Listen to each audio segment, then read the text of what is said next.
అంటే మీ కాంగ్రెస్ ప్రభుత్వం యువత విషయంలో కావచ్చు, మహిళల విషయంలో కావచ్చు, రైతుల విషయంలో ఈ 3 విషయాల్లో సక్సెస్ అయిందంటారా లేదా ఫెయిల్యూర్ అయిందంటారా? 100% సక్సెస్ అయ్యింది. ఎందుకు అంటున్నానంటే ఓవర్ నైట్లో ఇందాకే చెప్పా ఏది కాదు. అప్పట్లో కూడా కేసీఆర్ గారు అన్నీ పూర్తి చేయలే. 10 చెప్తే 5 మాత్రమే సాధ్యమైనవి. మేము అట్లీస్ట్ 10కి 10 చేస్తామని చెప్పట్లేదు, 7 చేయడానికి మాత్రం ప్రయత్నం చేస్తున్నాం. ఎక్కడ ఏది ఆగట్లేదు చూడండి. అంచెలంచెలుగా స్టెప్ బై స్టెప్ చేసుకుంటూ వెళ్తున్నాం. అన్నారు కదా ఈరోజే ఇంప్లిమెంట్ చేయాలి, ఈరోజే కావాలి. ఈ గవర్నమెంట్ కాదండి, ఏ గవర్నమెంట్తో కూడా కాని పని అది.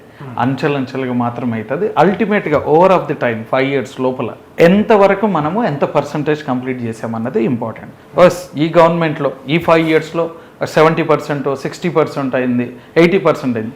రిమైనింగ్ పర్సంటేజ్ నెక్స్ట్ గవర్నమెంట్లో అయినా కంప్లీట్ చేయడానికి ప్రయత్నం చేస్తాం. ఎస్. అంటే ప్రజల నుంచి మీకు మంచి అప్లైజ్ ఉందా పర్సనల్గా మీకు? 100% అండి. ఒక కన్న కొడుకులాగా, ఒక బ్రదర్గా, ఒక మనిషిగా చూస్తారు. ఖచ్చితంగా కంటెస్ట్ చేయడానికి సిద్ధంగా ఉన్నారు. 100% సార్. ఎవరైనా ప్రజలు ఏం కోరుకుంటారు సార్?